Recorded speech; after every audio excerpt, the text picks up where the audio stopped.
दोस्तों सोचिए, एक ऐसी सीक्रेट जगह जहां पर छोटे बच्चों को लाके खूंखार ट्रेनिंग दी जाए और उसे इतना खूंखार बना दिया जाए कि वो आदमी 100 आदमी पे भी भारी पड़े। कुछ ऐसा ही होता है आज की हमारी कहानी में। कहानी की शुरुआत में हमें एक टैटू वाला दिखाया जाता है जो गैंगस्टर के पीठ पे टैटू बना रहा होता है। तभी टैटू वाले का चेला आके उसे एक लिफाफा देता है जिसके अंदर काली रेत होती है। काली रेत को देख के टैटू वाला एकदम घबरा जाता है और वो एक ही जगह पे खड़ा हो जाता है। तभी वो सभी लोगों को बताता है कि ये सबसे खतरनाक योद्धा है जो आने वाले हैं। गैंगस्टर को ये सब बात झूठ लगती है, इसीलिए वो बूढ़ा आदमी अपना बरसों पुराना घाव दिखाता है। दरअसल इस बूढ़े आदमी का दिल दाई तरफ होता है। यही वजह होती है कि ये मिंजाओ से बच जाता है। अचानक से एक आदमी का सर धड़ से अलग हो जाता है। सभी लोग डर जाते हैं। तभी छत पे से एक तार गिरती है और वो एक आदमी को खींच लेता है। जब वो वापस आता है तो उसके शरीर के बहुत टुकड़े कर दिए जाते हैं। ये मिंजा अंधेरे में छुप के वार करते थे। अचानक से उन्होंने पूरी खून की नदियां बहा दी, सभी लोगों को मार डाला। फिर सभी मिंजा बाहर आ जाते हैं। उसके बाद हमें ओजोनो पीढ़ी की कहानी दिखाई जाती है। ये खूंखार मिंजाओं की पीढ़ी है। इनका सरदार होता है लाज ओजोनो। ये सभी लोग बच्चे इकट्ठे करते हैं और उनको ट्रेनिंग देके खूंखार मिंजा बना दिया जाता है। दुनिया में सभी बड़े लोग इन काले मिंजाओं के बारे में जानते हैं, लेकिन जो आजकल की पीढ़ी है वो इन काले मिंजाओं के बारे में बिल्कुल नहीं जानते। कोई भी आदमी इन लोगों को 100 किलो सोना देके किसी का भी कत्ल करवा सकता है। फिर हमें दिखाया जाता है कि ये लोग बहुत बड़े बड़े लोगों को भी मार सकते हैं। एक दिन लॉर्ड ओजोनो एक राइजो नाम के लड़के को लेके आते हैं। ओजोनो बताता है कि ये एक दिन कबीले का सरदार बनेगा, इसीलिए राइजो को यही कारण था कि इस बच्चे को बहुत कड़ी ट्रेनिंग दी जाती थी और 10 साल की उम्र में इसके पीठ पे बहुत सारे घाव बन गए थे जो इसे सजा के रूप में मिलती थी। फिर ओजोनो बताता है कि मिंजा को हमेशा धीरे धीरे चलना चाहिए और अब उसको लकड़ी के पुट्ठे पे चलाया जाता, पर हल्की भी आवाज होने पे ओजोनो उसके पाँव पे वार कर देता। राइजो रात में सो भी नहीं पा रहा था। तभी किरिको नाम की लड़की आके उसके चोट पे मलहम लगाने लगती है। ये भी मिंजा की ट्रेनिंग लेने आई थी। वहाँ पर सिखाया जाता था कि अपने अंदर से किसी भी इमोशन को निकाल के फेंक दो। लेकिन किरिको सबसे अलग थी। उसे लोगों को मारना अच्छा नहीं लगता था। जैसे जैसे टाइम बीतता गया किरिको और राइजो बड़े होते गए, लेकिन इन दोनों के बीच में कुछ खास बात नहीं हुई। राइजो अब ओजोनो पीढ़ी का सबसे काबिल आदमी बन गया था, लेकिन जब वो अपने सीनियर के साथ फाइट कर रहा होता है तभी उसका सीनियर भले चीटिंग करके जीतता है, लेकिन ओजोनो राइजो को ही भला बुरा कहने लगता है और उसके पेट में अपनी उंगलियों से वार कर देता है, जिसके कारण उसको दर्द का सामना करना पड़ता है। अगली सुबह ओजोनो ने देखा कि राइजो फिर ट्रेनिंग के लिए रेडी है। उसकी लगन देख के ओजोनो बहुत खुश हो गया। जल्द ही राइजो ने अपने दुश्मनों को आंख पे पट्टी बांध के सबको ढेर कर दिया, पर किरिको अभी भी वहाँ की मारामारी पसंद नहीं थी। राइजो किरिको को बताता है कि अगर ओजोनो को ये बात पता चलेगा तो तुम्हारा दिल निकाल लेगा। एक बार ओजोनो किरिको को कहता है कि इस आदमी पे वार करो, पर किरिको ऐसा नहीं कर पाते, इसीलिए ओजोनो उसके फेस पे वार कर देता है और पिंजरे में बंद कर देता है। कुछ दिन बाद किरिको भागने की कोशिश करती है और अपने साथ राइजो को भी ले जाने को बोलती है, पर राइजो मना कर देता है और जल्द ही किरिको को पकड़ लिया जाता है। किरिको को सबके सामने खड़ा करके सीनियर आदमी उसको मार देता है। उस दिन राइजो के अंदर भी कुछ मर गया, लेकिन वो अभी भी ओजोनो में जुड़ा रहा।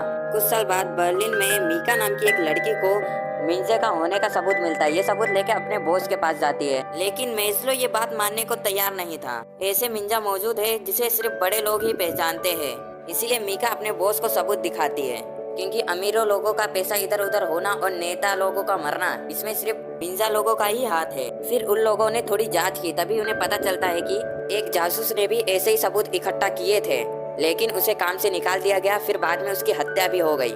राइजो एक काम करने के लिए बर्लिन में आया। वो किसी सुनसान से रूम में रहता और सुबह सुबह कड़ी मेहनत करता। जब राइजो कपड़े धोने के लिए एक दुकान पे पहुंचा तभी उधर एक औरत दिखी। राइजो उसे देखते ही पहचान गया कि वो भी एक मिंजा है। दोनों के बीच घमासान लड़ाई होती है। फिर हमें पता चलता है कि राइजो उस लड़की को वॉशिंग मशीन में भर के चला गया होता है। उधर मीका उस जासूस की पत्नी से मिलती है जिसे मिंजा का सबूत मिलने पर मार दिया गया था। उसकी पत्नी बताती है कि यूँ तो मेरा पति बहुत हिम्मत वाला था, लेकिन इस घटना के बाद वो इतना डर गया कि अपने घर पे खिड़की दरवाजे पे कम से कम 2 ताले लगा के सोता और उसने अपने घर में पूरी उजाला कर लिया था। वो सिर्फ इसी डर में रहता था, लेकिन जब मिंजा आए तो लाइट अपने आप ही बुझने लगी। अगले दिन मीका के ऑफिस में एक ऑफिसर आता है, क्योंकि वो ऐसी बारे में सोचती थी जो उसके काम की थी ही नहीं। उस रात मीका घर पे पहुंची और देखती है कि पूरी गली में ही लाइट नहीं थी। मीका हिम्मत करके अपने घर में घुसी, लेकिन तुरंत उस पे एक मिंजा ने हमला कर दिया। हैरानी वाली बात तो ये है कि दूसरे मिंजा ने उसकी जान बचाई और सभी कातिलों को मारने लगा, और ये और कोई नहीं राइजो ही था। और जब फिर राइजो अपने मिशन पे गया तो सारा गुस्सा उस आदमी में निकाला और बेरहमी से उसका कत्ल कर दिया। इस मिशन के बाद वो बाकी मिंजाओं से मिलने छत के ऊपर गया। अचानक राइजो उस पे हमला करने लगा और उसकी आंख और मुंह चीर दिया। पास के मिंजास ने लीडर पे हमला होने के कारण उसे बहुत ज्यादा जख्मी करके बिल्डिंग से नीचे फेंक दिया, लेकिन राइजो पानी में गिरा था इसलिए वो बच जाता है। और अब राइजो उन सभी मिंजाओं का प्लेन चौपट करने में लग गया और राइजो ने ही मीका की जान बचाई होती है। इसके बाद वो दोनों होटल पहुंचते ही अपने कपड़े चेंज कर लेते हैं क्योंकि मिंजास सूंघने की शक्ति से ही आदमी के पास पहुंच जाते हैं। जल्द ही राइजो को पुलिस वाले पकड़ के एक सुनसान जगह लेके जाते हैं और उसे जंजीर से बांध देते हैं। रात को जब मीका राइजो को पानी पिलाने गई तभी राइजो कहता है कि मिंजा कभी भी इधर आ सकते हैं। ये बात मीका पुलिस वाले को बताती है। अचानक से वहाँ की लाइट चली गई और अंधेरे में से मिंजास निकलने लगे। पुलिस वाले के पास हथियार होने के कारण भी वो मारे जाते हैं। तभी मीका ने राइजो को जंजीरों से आजाद कर दिया और राइजो सभी मिंजाओं को मारने लगा। भले राइजो ओजोनी पीढ़ी का सबसे बेहतरीन खिलाड़ी था पर इतने सारे मिंजास के सामने वो भी फीका पड़ गया। तभी राइजो के पीछे एक मिंजा पड़ जाता है और उसको रोड के ओर लेके आता है। एक मिंजा राइजो का काम तमाम करने वाला होता है। तभी मीका वहाँ अपनी गाड़ी लेके आ जाती है और उसको ठोक देती है, जिसकी वजह से मीका राइजो को बचा लेती है। हालांकि राइजो जख्मी था लेकिन वो हॉस्पिटल जाने के लिए मना कर देता है। जब राइजो लेटा होता है तभी मीका राइजो के पास आती है और शुक्रिया अदा करती है क्योंकि मीका की जान बचाई थी उसने। अब मीका उसके पेट में एक डिवाइस डाल देती है जिससे उसके लोकेशन का पता लगने लगता है। जल्द ही वहाँ पर पुलिस आ जाती है, लेकिन पुलिस के आने से पहले ही कई मिंजास उसको लेके चले जाते हैं। राइजो को लॉर्ड उजोनो के सामने पेश किया गया। उसने राइजो को माफ करने का एक मौका दिया लेकिन राइजो मना कर देता है। इससे उजोनो का गुस्सा 7वें आसमान पे चला जाता है क्योंकि ओजोनो सोचता था कि आने वाले टाइम में राइजो ही इस कबीले का सुल्तान बनेगा। उसने राइजो को किरिको की जगह खड़ा किया। उजोनो ने अपनी उंगलियों से उस पर 3 बार हमला किया। हालांकि उजोनो के इस हमले से एक ही बार से सभी आदमी मर जाते थे। राइजो को तो उसने 3 बार मार दिया था। राइजो बस खून की उल्टी ही करता है। जल्द ही वहाँ पर पुलिस आ जाती है और वहाँ पर घमासान लड़ाई होने लगती है। कई लोग तो बम के कारण ही मर जाते हैं। फिर हमें दिखाया जाता है कि राइजो के सामने बहुत सारे मिंजास आ जाते हैं। फिर राइजो उनको कुत्ता मौत मारने लगता है, सभी को मार डालता है राइजो।